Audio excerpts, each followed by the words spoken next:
Small business is about courage, risk-taking, independence, and we small business owners are survivors. Everybody has an idea for a business, but how do you take that idea from mind to market? This is the place to learn. Small Business School with Hattie Bryant. It's a new kind of school. Together we'll learn about business from the inside out, from the people who've done it.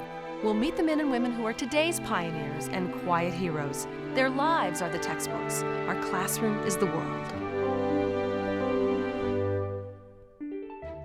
Small Business School is made possible by support from IBM. We're not just for big business anymore. At our website, discover how technology can move your business forward. When it's your business, everything matters. IBM. And the United States Postal Service, delivering the promise to America's 23 million small and growing businesses. There's no wait at the post office in your own office. USPS.com is waiting for you. Hi, I'm Hattie Bryant. Innovation and the struggle to bring new ideas to market is a continuous theme in our series, and this week you'll meet more pioneers. Just as in 1996, we were telling you about going global by putting up a website, today we are telling you about the technology that will allow you to work conveniently from anywhere in the world. Once again, as we see over and over, it is small companies, little groups, who present to the world most of the breakthrough thinking. To learn about this, we flew 14 hours from LA to Sydney, then another 4.5 hours to Perth, Australia. It's all about Wi-Fi, wireless fidelity, 802.11a and b, the buzz language of a shrunken planet. The founders of Brookstone Technologies, Errol Polnow and John Stockbridge, work with their team to serve up software which has made ubiquitous computing a reality.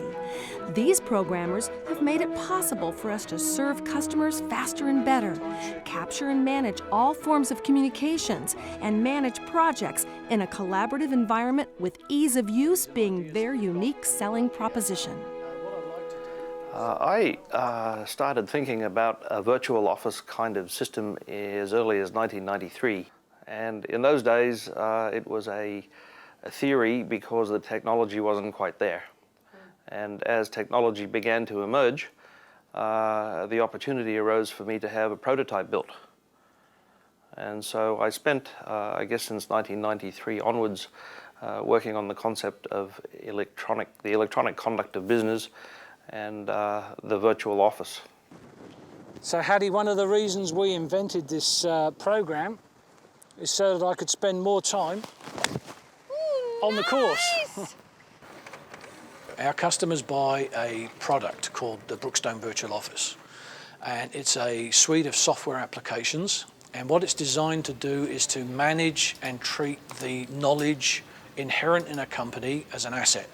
And what we empower people to do is to carry out their day-to-day business regardless of where they are. So they can operate in a mobile environment, and that means that they can use handheld computers, they can use laptops, they can use a internet browser at an airport, and just come in and perform any function at that location that they would be able to do in their office. Let's have a look. I can check my email. Yes, I've got some mail. I need to get back to this guy, so I'll just quickly send him a mail in reply. His email to me is important, right. So now I'll file that away under his contact name in the virtual office. And because I'm wirelessly connected through my phone, that's going to be on my server when I get back either home, where I've got another computer, or at my office. So you're telling him? I'm telling him I'm unavailable at the moment because I'm on a course. Oh, okay. And he's going to think it's a training course. The technology that I needed to do the virtual office kept getting stronger and more relevant to be able to do it more effectively. And that was encouraging and supported the endeavor to carry it through. I've heard of these types of solutions. What makes Brookstone better than the others? We like to think because it's usable and because it makes somebody's life easier.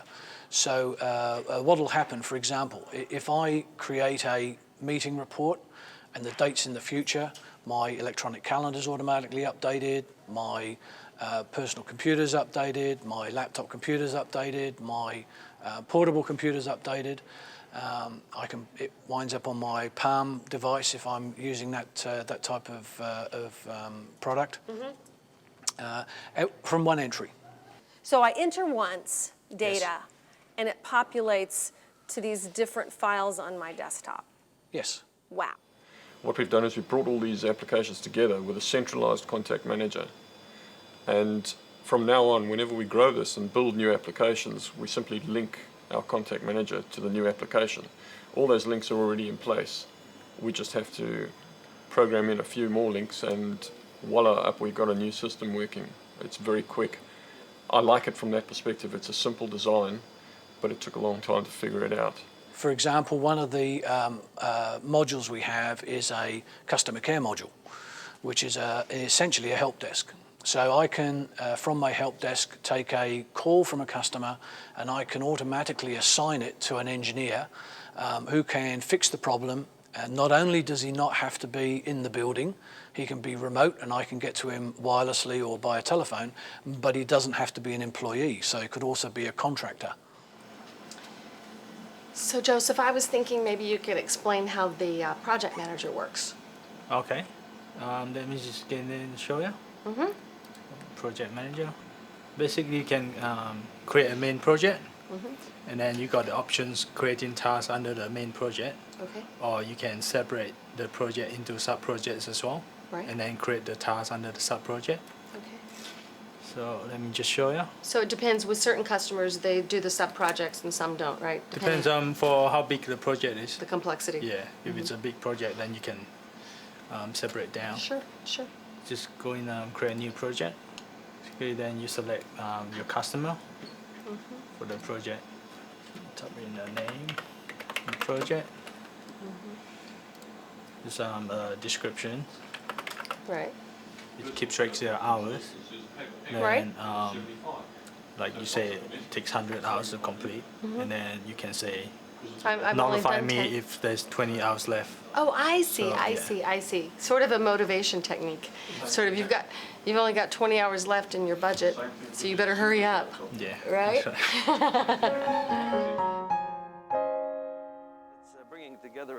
Errol and John run Brookstone from both ends of Australia.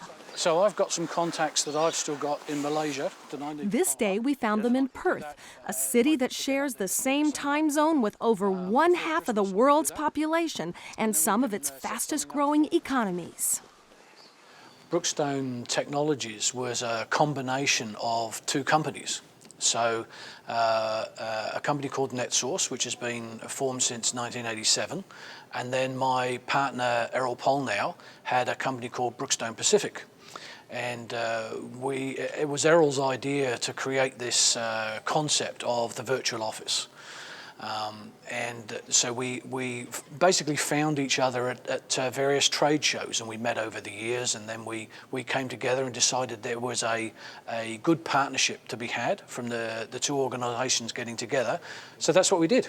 One of the reasons for the merger was the difficulties that I had in getting this thing properly built. I had a number of attempts at it using various other companies to build the software, and I really couldn't get it to a standard that was adequate. In 1998, as far back as 98, we took a prototype of the software, or shall we say an initial version of the software, to CeBIT in Germany, in Hanover. And the purpose of that was to get an international reaction to the concept and to the software. And the reaction that we got was two sentences, or two concepts in one sentence. One is the concept was great.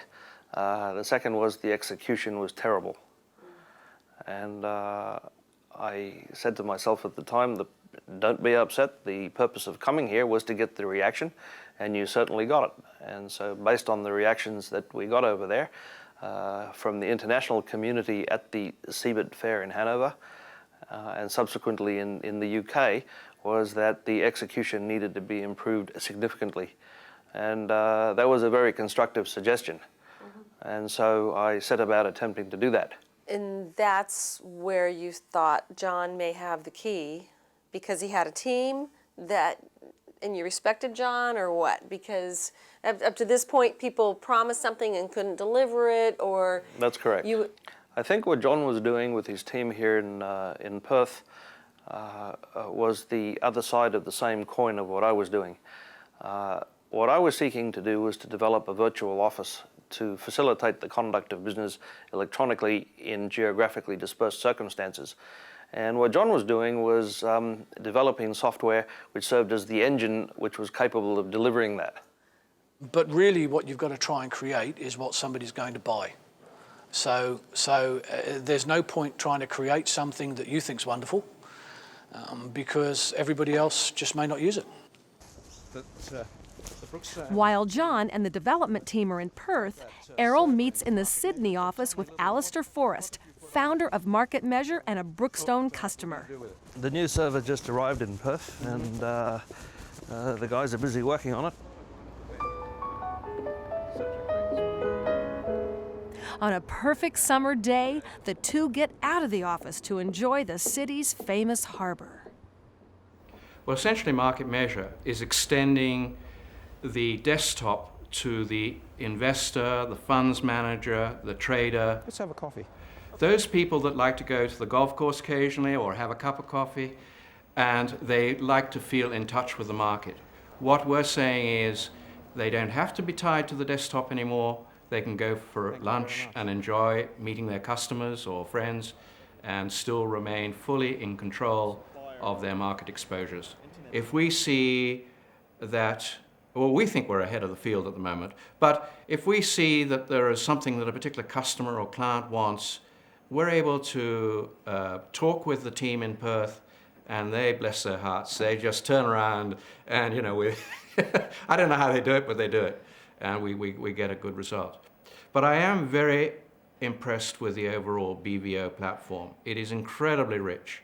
I mean, it's the sort of thing that Microsoft themselves would have loved to have produced. And only a small team of people to have done that.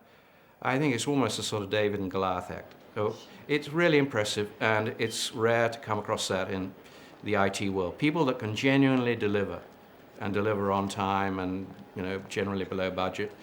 And, you know, it's pretty special. What we're endeavouring to deliver is not perhaps the next new thing, but the next easiest way of running and maintaining the business you currently have, and to make that affect your bottom line. So too often in the past, I think particularly in the last 5 or 8 years, what's happened is that software development has been for software development's sake. Yes. And it's been, you know, I have to be on the net because everybody else is on the net. However, I think now that you know, the financial accountants and managers of businesses are saying, well, you know, if this doesn't provide me a return, either in hard dollars to my bottom line, or more control of my organisation, better knowledge of my customers, I want to know what they're buying, I want to know my team of salespeople, who they've been talking to and what they've been talking about. If none of those things are delivered, then why would you buy the software in the first place? I think the very first sale happened within a month or 6 weeks, perhaps, of us getting together with the very worthy company Ericsson. So Ericsson bought Virtual Office. They did, for a particular application that they had a need for the functionality of our software. So naturally we were delighted. Because what does that do for you in your next sales call to say Ericsson is one of our customers? Very, very helpful.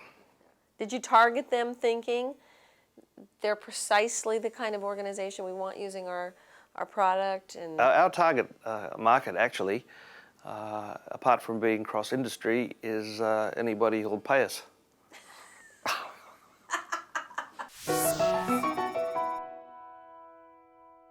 With time and space so collapsed by mobile computing, what obstacles are left for us to deal with? Why, the real work of communication, of course. Brookstone has made it possible to send and receive any form of communication, voice and documents as faxes or email from virtually anywhere on the globe. They have made it easy, but let me caution you, it is still hard. First, when you travel 20 hours, there is jet lag. Plan to spend twice as long to have your body adjust and allow for twice the costs when traveling these long distances. 2, you still have to craft your message and fine-tune your offer for every potential customer. The technology is available for you to be mobile and global, but the new challenge is to be sensitive to local customs, manners, and business practices, and to target your new markets and craft those messages to develop and support new customers. Give it a try. What are you waiting for? At smallbusinessschool.org, there is self-help study for people who want to start a business and for those who want to grow the business they have. From the home page, choose Steps to Start or Steps to Grow. Next, you'll find 8 steps or stages of growth. At each step, you'll find links to more resources. Also, from the home page, you can choose Learn Online for access to streaming video and interactive study guides. This is the virtual office. Okay. And it's, Selected from thousands of international competitors in both 2002 and 2003, this tiny global company won the prestigious Beacon Award because it pushed the equations of Wi-Fi by integrating it with knowledge technologies. Here in Orlando, the team proudly exhibits their work. But winning is never easy. In this case, it took a near bankruptcy and then a merge.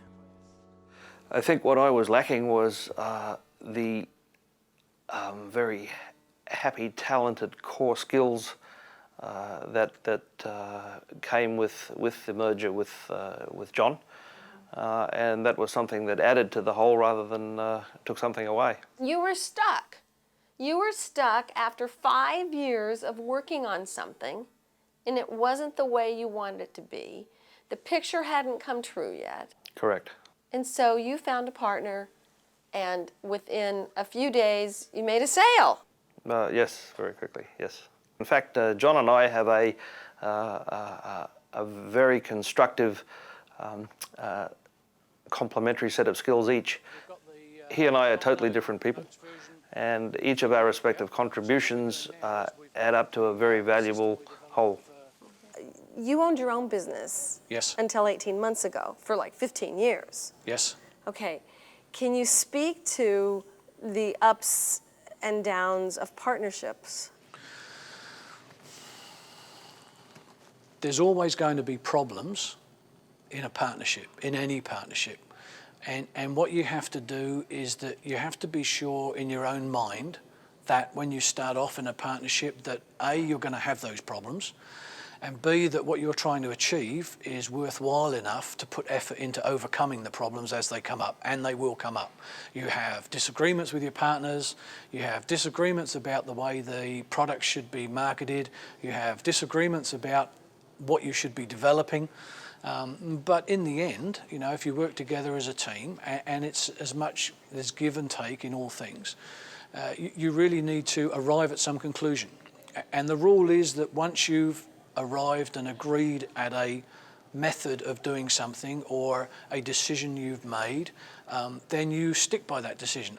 He and I each had worked as our own bosses for a long, long time, and the hardest thing that we would have to achieve is the ability to work together. And that proved to be the case in the beginning. It was like one of us was squeezing the toothpaste tube from the end and the other one from the middle. But we sorted out those little differences and everything moved forward very happily, yeah. This is my second time around, if you like. So what do they class it? A serial entrepreneur. I started my first business in 1981. And we were reasonably successful and went for 5 years. It was a software development company.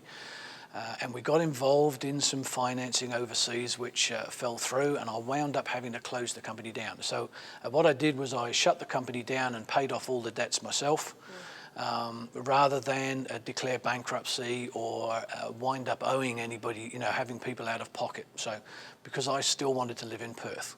So you have to clear your name, get everything above board, and then come back from it. John's wife, Faye, remembers.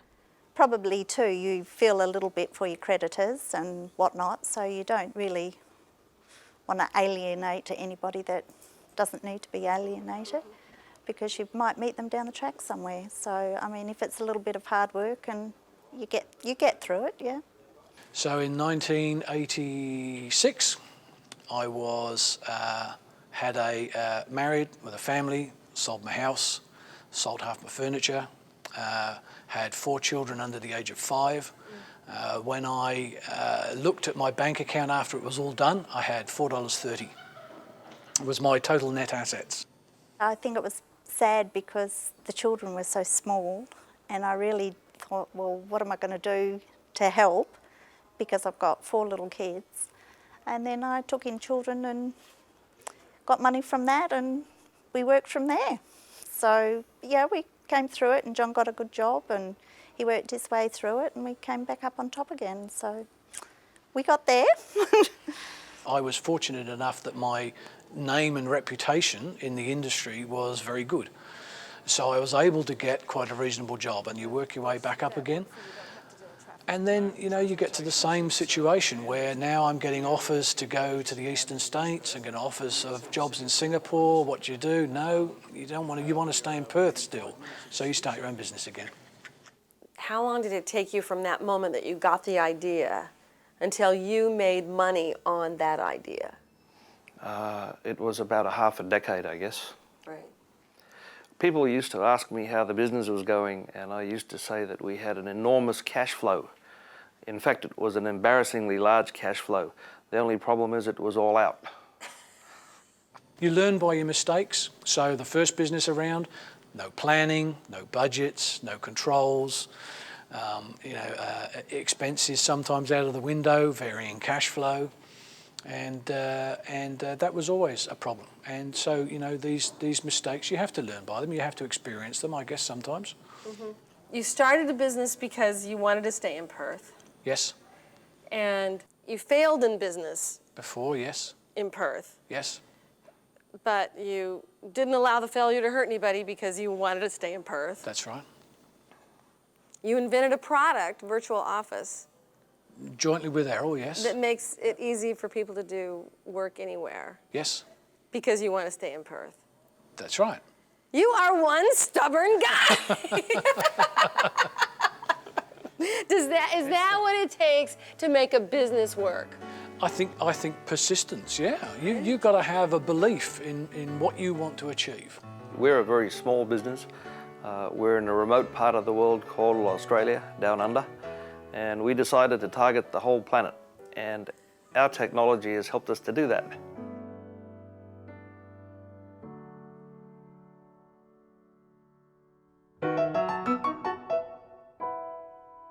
John Morgo, our marketing advisor, says that small U.S.-based companies can be global. Here's a company that has a niche market, and actually their market is global. Okay. Because they are appealing to very unique job functions, such as pilots. Okay. And they're custom making flight suits. They're custom making leather jackets. They're custom making clothing for police officers, civil service. A very, very unique market. Let's see what's in this box. Flight Suits, America's largest manufacturer of high-quality, made-to-order flight suits, uniforms, and leather jackets, ships products all over the world from its El Cajon, California headquarters. At flightsuit.com, customers are taught how to measure themselves to ensure a perfect fit. A beautiful leather jacket. Beautiful. Wow. You can see custom made. Another great product is a flight suit. Okay, tell me, give a little lecture, could be 2 sentences, to any small business owner watching this right now, why they ought to think about going global. Well, the advantage here is that you expand your market beyond your own borders. And you do it simply through your addressing and your file maintenance. So what happens here is with a little bit extra work, you really open up the world as a great opportunity for a small business. The world is getting smaller every day thanks to companies like Brookstone. Our Secretary of Commerce, Don Evans, is encouraging small U.S.-based companies to go global by using the website buyusa.com. Hector Barreto, the Small Business Administrator, reminds us there are export assistance centers offering free help, and there's also information at sba.gov. Thousands of small companies already see the world as their marketplace. If you think just maybe there's a global opportunity for you, what are you waiting for? We'll see you next time. Small Business School is made possible by support from IBM. We're not just for big business anymore. At our website, discover how technology can move your business forward.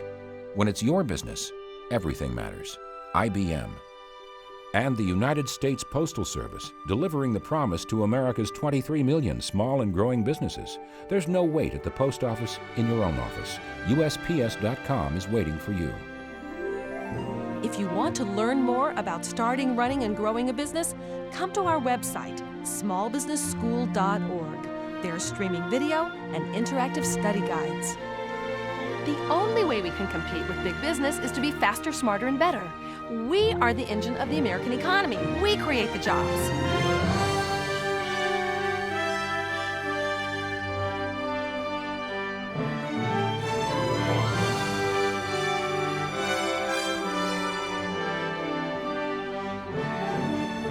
Small business is about big commitment. It's about sacrifice and struggle. But we do it because we say, if I don't do this, my life won't be complete.